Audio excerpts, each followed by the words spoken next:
J'ai commencé à être intéressé par les expériences de la vie après la mort quand j'ai vu un cas infernal. J'examinais un patient qui souffrait de la poitrine. Je devais savoir si cette douleur avait une origine cardiaque ou non.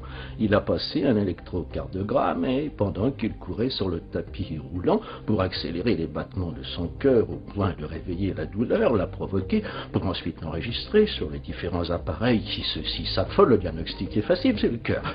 Mais contrairement à la plupart des patients, ce type est tombé raide mort pendant l'exercice, mais le personnel était qualifié.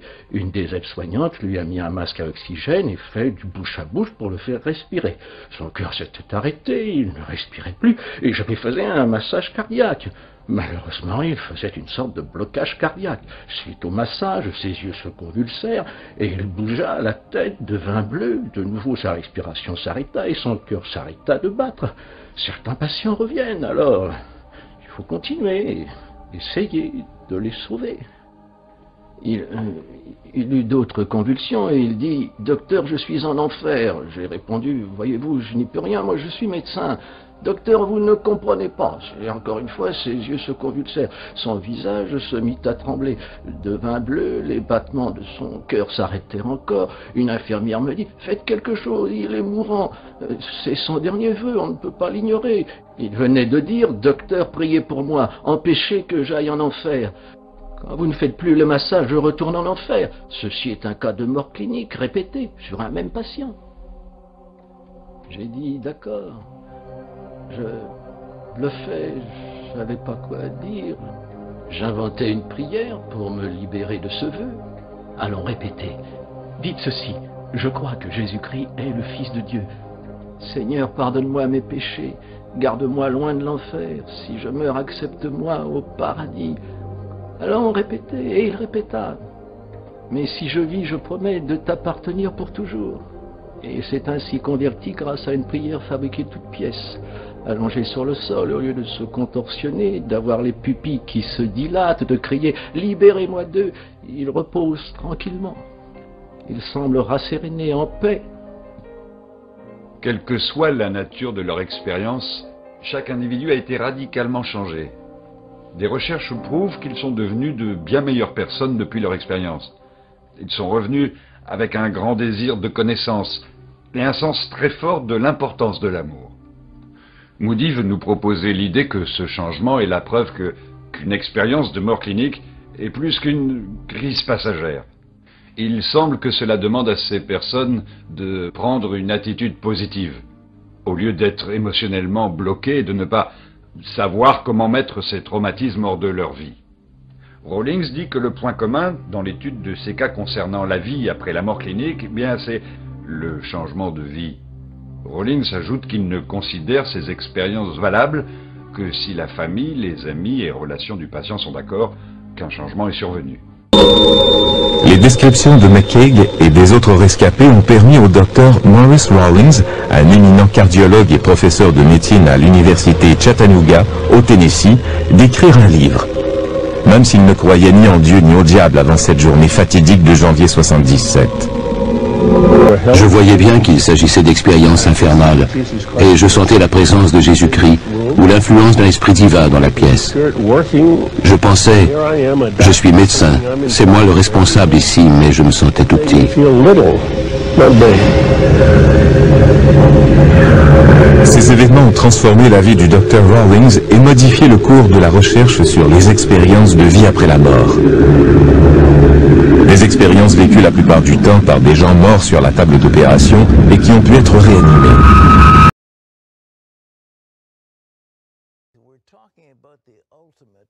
C'est une semaine spéciale et nous parlons de l'ultime pour nous tous.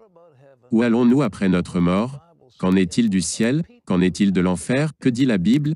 Et qu'en est-il des gens qui y ont réellement été? Eh bien, nous avons des témoignages de première main. Mais selon un sondage Harris, 69% des Américains croient en l'enfer. Mais seulement 1% pensent qu'ils vont y aller. Il y aura des gens qui vont être très surpris. Mais croient-ils littéralement à un enfer de feu et de soufre?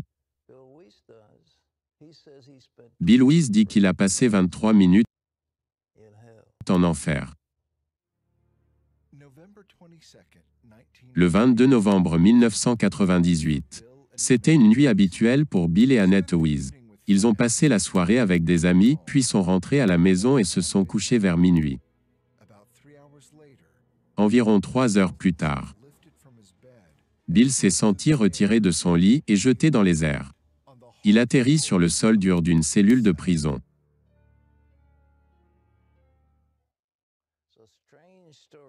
Une histoire étrange qu'il raconte dans un livre intitulé « 23 questions sur l'enfer » et aussi 23 minutes en enfer. Bill Weiss est ici avec nous. Bill, c'est bien de t'avoir. C'est un honneur d'être avec vous. Tu es plus beaucoup qu'un membre nominal de l'Église, tu es plus qu'un simple membre. Tu y consacres du temps. Pendant 41 ans, j'ai été impliqué dans le ministère des Églises. Avant que cette chose ne t'arrive. Tu dormais? Oui. Nous sommes allés à une réunion de prière. Revenu à la maison, comme toute autre nuit normale. Et je me suis levé à 3 heures du matin pour prendre un verre d'eau. Et tout à coup, j'ai été retiré de mon corps. Comme être aspiré hors de votre corps. Et je me suis retrouvé tombant dans les airs. Et j'ai atterri dans cette cellule de prison réelle, en enfer. Murs taillés, rugueux. Prison sale, avec barres puantes, comme un cachot. C'était une expérience hors du corps, c'était une vision. Ok. Je n'en ai jamais eu de telle avant, d'aucune manière. C'était en fait une cellule de prison, et il y avait de ces créatures démoniaques dans cette cellule. Oh, comme? Avec des apparences de reptiles, avec des bosses et des écailles sur tout leur corps. 2 en particulier mesuraient environ 3 ou 4 mètres de haut. J'ai des références bibliques écritures pour ça, mais... Cela ressemblait-il à ce que tu as déjà vu en photo? Oui, il y a des représentations qui sont assez précises. L'une d'elles est dans le témoignage de Kenneth Hagin que l'église de Joe Austin a montré, au sujet d'un démon qu'il a vu. Qu'est-ce qu'ils t'ont fait? Où ont-ils fait? Premièrement, ils blasphémaient et maudissaient Dieu, et avaient une haine extrême pour Dieu. Ils étaient déformés, tordus, des créatures grotesques, et ensuite ils ont dirigé cette haine contre moi. Je me suis demandé pourquoi? Qu'est-ce que j'ai fait contre eux? Mais un m'a pris et m'a jeté contre le mur avec une force énorme. Je me suis effondré sur le sol. J'ai senti mes os se briser. L'autre a enfoncé ses griffes dans ma poitrine, a déchiré ouvertement la chair. Vous avez un corps en enfer, mais il peut résister à ce tourment. Et il n'avait absolument aucune pitié. Une haine extrême pour Dieu et pour l'homme. Aucune pitié du tout? Non, pas du tout. Bien, quand vous étiez dans la cellule avec ces créatures, y avait-il quelqu'un d'autre? À ce moment, j'étais seul avec ces créatures. Et ils ont commencé à me tourmenter. Je sentais des douleurs, mais j'ai compris qu'une grande partie était bloquée. Et le Seigneur m'a expliqué plus tard que je devais sentir un peu ces douleurs afin de pouvoir rapporter aux gens. Ce n'est pas métaphorique ou allégorique. Ce n'est pas un état d'esprit. C'est littéralement une vraie douleur que tu vas ressentir en enfer. Qu'en est-il de l'étang de feu? Y a-t-il eu du feu quelque part? Oui, j'ai été sorti de la cellule et j'ai été placé à côté de ce grand gouffre de feu. Ce gouffre n'était pas l'étang de feu dont parle Apocalypse chapitre 20, versets 13 à 15. Mais l'enfer actuel. Et ce gouffre était comme un énorme capuchon, un trou dans le sol, avec des flammes faisant rage très haut dans cette caverne ouverte. Et encore une fois, ce n'était pas métaphorique ou allégorique, mais de vraies flammes au sens littéral. Et Pat, c'est là que je pouvais voir des gens. Il y avait des gens littéralement à l'intérieur de ce gouffre, en train de brûler. C'est la vue la plus horrible. De voir une personne en train de brûler de feu et crier. Les cris étaient si forts. Des millions de personnes criant de tous leurs poumons. Que disaient-ils? Rien. Ils ne disaient rien. Ils criaient, agonisaient. Il n'y a pas de conversation. Tu n'es pas avec des gens. Tu es isolé et séparé. Et les démons tourmentaient les gens. Vous n'avez aucune conversation. Les odeurs sont si nauséabondes et putrides. Les plus dégoûtantes odeurs. Et vous respirez en fait du soufre. Et le soufre qui brûle est en fait toxique. Alors je me suis demandé comment pouvait-il être vivant en respirant cet air toxique et continuer à vivre? Il n'y a pas assez d'air pour respirer non plus. Ce gaz était ce tout petit peu d'oxygène. Qu'en est-il de l'eau? Il n'y a pas d'eau? Il n'y a pas une seule goutte d'eau. J'avais tellement soif. Juste une goutte aurait été si précieux. Comme l'homme riche dans Luc chapitre 16. Mais tu ne reçois pas cette goutte. Cet homme riche était toujours en attente de cette goutte. Vous savez, on pense que ces gens vont expirer, qu'ils vont mourir. Mais apparemment, ils ne peuvent pas mourir. Le corps dont vous êtes équipé en enfer, vous l'avez pour toujours. Parce que, vous savez que nous avons été créés comme des êtres éternels, à l'image de Dieu. Et donc notre âme est éternelle. Elle ne mourra pas. Comme le buisson ardent, il brûlait et n'était pas consumé. C'est quelque chose de ce genre en enfer avec votre corps. Il peut résister à ces tourments. Vous voulez mourir. Je voulais mourir, mais vous ne le pouvez pas. Oui, vous savez, c'est la chose la plus horrible quand on y pense. Juste penser qu'il n'y a pas de fin. Qu'il n'y a pas de fin. Bien Pat, c'est la partie la plus horrible. Quand j'ai compris que je n'en sortirai jamais, jamais, et de savoir que tu seras là pour l'éternité, sans espoir. Tu sais, Ésaïe 38 verset 18 dit, « Ceux qui descendent dans la fosse ne peuvent pas espérer en cette vérité. » Tu n'as pas d'espoir pour Jésus parce que c'est trop tard pour eux. La décision est finale, et c'est vraiment le pire, sachant que vous n'en sortirez jamais. Vous savez, cela peine le cœur des gens. J'espère que les gens qui écoutent votre témoignage comprendront ce que c'est. Il n'y a rien de plus horrible pour vous quand vous n'avez aucun espoir, aucun avenir, rien. Sauf des douleurs et tourments constants, pour toujours. C'est la chose la plus horrible que la pensée des gens ne puisse même pas imaginer. Les horreurs de l'enfer, votre esprit ne peut même pas y aller. Une seule de ces choses vous tuerait. Et l'obscurité, j'ai pu voir un tout petit peu à travers les flammes. Mais l'obscurité est juste consumante. Même un peu de la lumière des flammes est si sombre que vous pouvez réellement sentir l'obscurité. Exode 10 verset 21 parle d'une obscurité qui peut être touchée. Donc ce n'est pas une exagération. Parce qu'il y a tellement de mal et de méchanceté dans cet endroit. Il n'y a aucun amour d'aucune sorte. Vous comprenez que vous n'allez jamais être sauvé. Il n'y a pas d'ange pour vous protéger.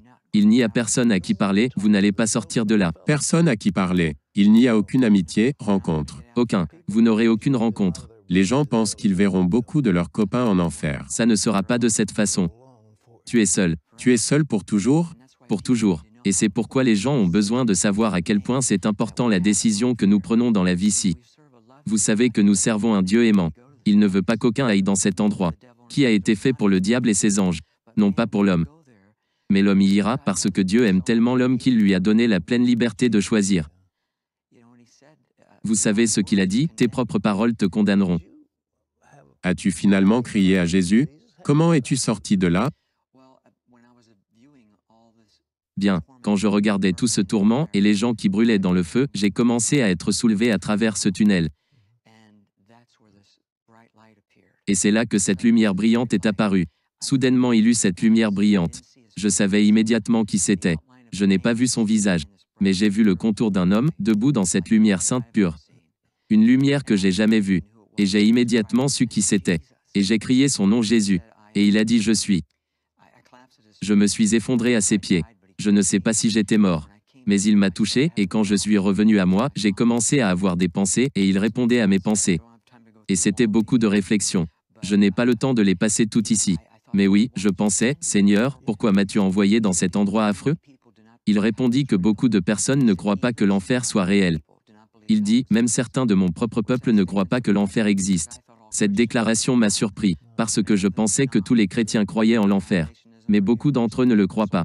Ils croient à l'annihilationnisme, ou à l'universalisme, ou au sommeil de l'âme. Jésus a dit dans Matthieu 25 verset 46. Et ceux-ci iront pour la vie éternelle, et ceux-ci au châtiment éternel. C'est le même mot éternel qui est utilisé. Autant le ciel est éternel, autant l'est l'enfer. C'est un endroit, mais certains chrétiens disent que ce n'est pas un endroit. C'est un endroit géographique réel. J'ai compris que j'étais au fond de la terre. J'ai compris qu'il y avait différents niveaux de tourment et degrés de punition. Rappelez-vous que Jésus a dit, « Vous recevrez une plus grande condamnation. » Il y en a des moindres. Mais le point est qu'il n'y a pas de niveau confortable en enfer. Ils sont tous horribles, au-delà de ce qu'on peut imaginer. Avez-vous découvert pourquoi le Seigneur a envoyé ces gens en enfer? Pourquoi ils sont allés en enfer? Ils sont allés en enfer parce qu'ils ont refusé Jésus comme leur sauveur personnel. Oui, ils avaient le choix dans la vie et ils l'ont rejeté. Même si Dieu s'offre aux gens tout au long de leur vie, les gens de leur propre chef le rejettent. La seule façon de connaître Jésus-Christ est de se repentir de vos péchés. Et si vous ne le faites pas, vous vous retrouverez dans cet endroit. Et qu'importe comment vous avez été élevé. Si vous ne connaissez pas Jésus-Christ, vous vous retrouverez dans cet endroit pour toute l'éternité. Cela est horrible à contempler. Ça l'est. C'est horrible. C'est horrible. C'est la chose la plus horrible. C'est pourquoi Dieu veut que nous, chrétiens, partagions l'Évangile. Et il ne veut qu'aucun aille dans cet endroit. Il pleure quand il voit des gens tomber dans ce tunnel dont nous sommes sortis. Cela le peine de voir des gens aller en enfer. Mais encore une fois, parce qu'il aime l'homme, il lui donne la liberté de choix. Il vous dit clairement comment rester à l'écart. Vous savez, Apocalypse 21 verset 8 dit que tous les non-croyants auront leur part dans les temps de feu. Il nous dit donc si vous ne croyez pas en ma parole, vous finirez là. Donc c'est leur propre parole qui les condamne. Et les envoie là-bas. Qu'est-ce que tu as fait après cela? Parce que tu y as été que pendant 23 minutes. 23 secondes auraient été assez. Mais cela a changé ma vie.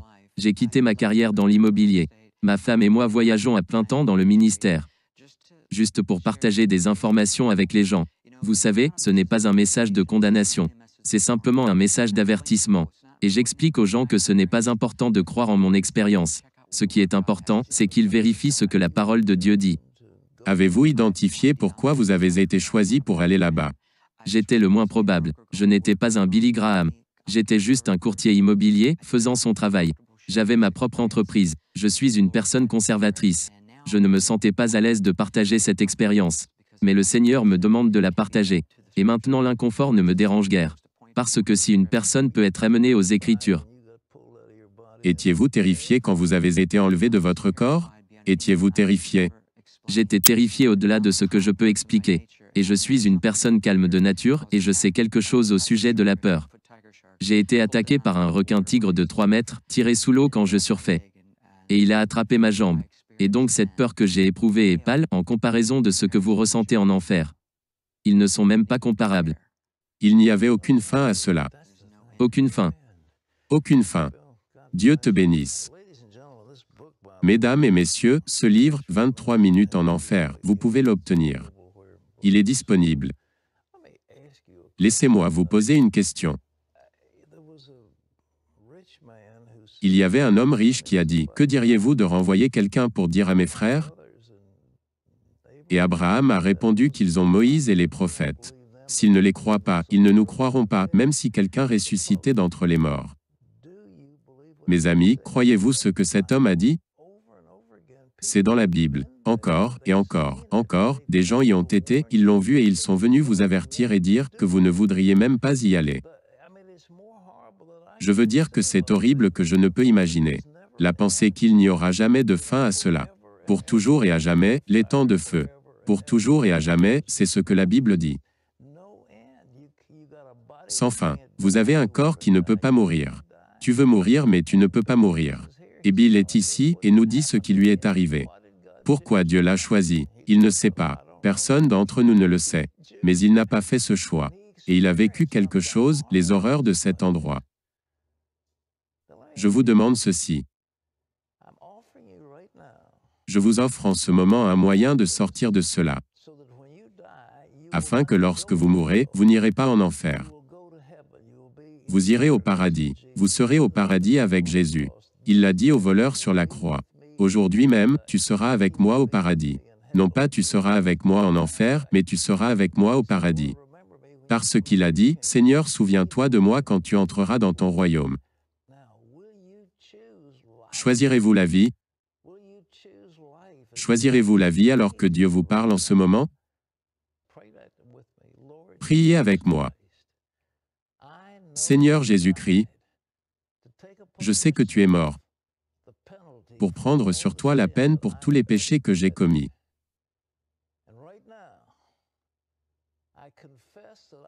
Et maintenant, je confesse que je crois que tu es mort pour moi, selon les Écritures.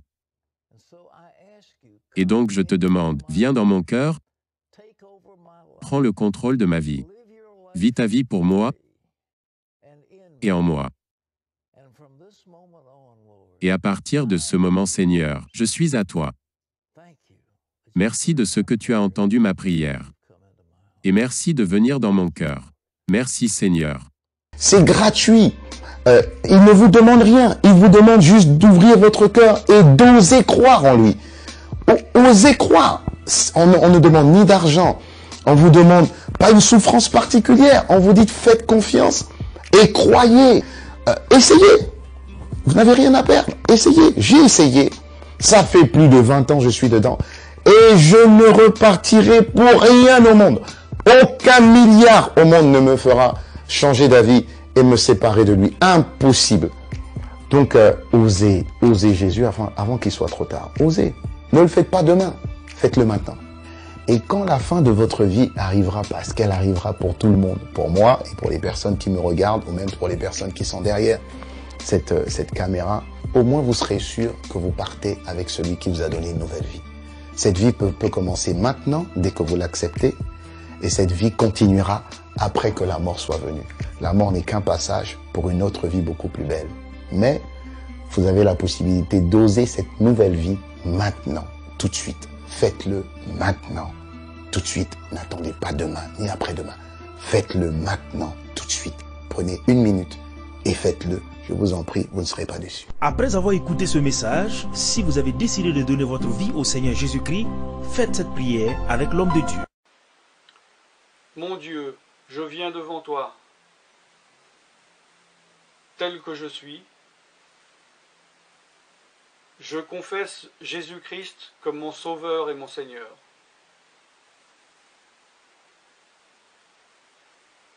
Je crois qu'il est mort sur la croix pour mes péchés, qu'il a porté ma condamnation, il a porté mes péchés et mes maladies, que Jésus-Christ est le Roi des rois et le Seigneur des seigneurs, qu'il est le Fils de Dieu, qu'il est maintenant ressuscité et assis à la droite du Père. Et il prie maintenant pour moi. Je me suis détourné de mes péchés et je veux obéir à ta parole.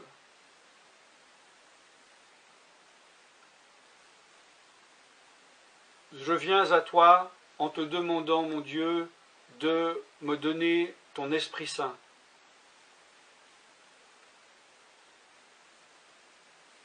Remplis-moi de ton Esprit,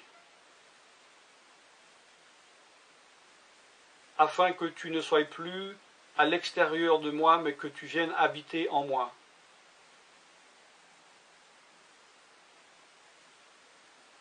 Et que je devienne ton temple. Esprit de Dieu, viens habiter en moi. Purifie-moi, lave-moi, sanctifie-moi, rends-moi pur, transforme-moi à l'image de Dieu. Je te remercie car je crois que tu m'as donné ton esprit, car tu ne mens pas. Et tu as dit dans ta parole que tu donnes à celui qui te demande. Je fais cette prière au nom de Jésus-Christ. Amen.